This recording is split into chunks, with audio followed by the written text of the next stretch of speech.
So you are an Intrapreneur, and I am sure you've come out with a super product idea. And I know you're really excited about getting on the ground, working with customers, and testing that product out. But before you do that, stop. I know it's the fun and sexy part of it, but you've got to focus on two key numbers. If you don't do that, you're going to invest a lot of time, money, and energy, and you'll probably go down the dead end. So the first number you need to focus on is what I call your target revenue.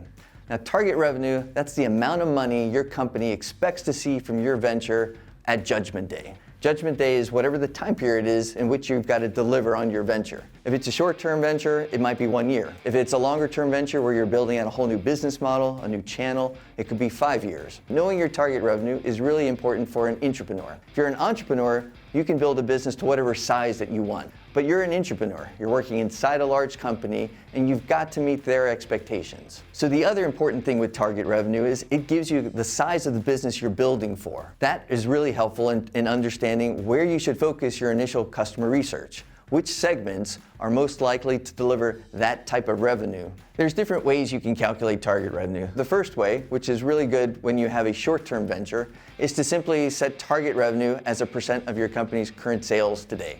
Now, the second approach is a little more complicated, but it works really well if you have longer-term ventures that are going to take 3, 4, 5 years to mature. So in this approach, you set target revenue as a % of your company's targeted growth over that period. So with that target revenue, you can now say which customer segment out there is the most likely to get me to that number, where there are enough people and people willing to pay enough money to hit that target revenue. But before you start prototyping, you got to calculate the second critical number, what I call your operating unit's customer base. So what's an operating unit? The operating unit is the smallest part of your business that's responsible for sales and service in a defined territory.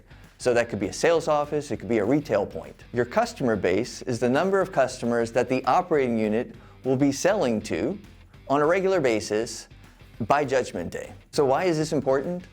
By knowing how many customers you're selling to on a regular basis at the operating unit, you can calculate the operating unit's cost structure.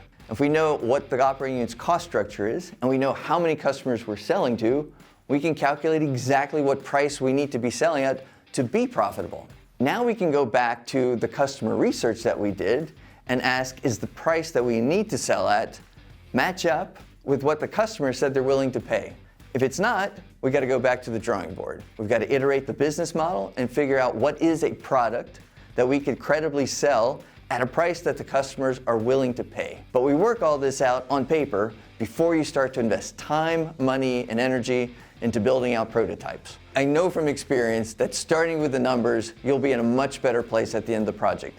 Numbers are your friend. And don't worry, it's really not that complicated. This isn't high finance. And I guarantee you, once you roll up your sleeves, you crack open an Excel model, it's all going to go fine. And at the end of the day, you will find that starting with the numbers will make you work more smart, you'll work more efficiently, and you'll get a better result at the end.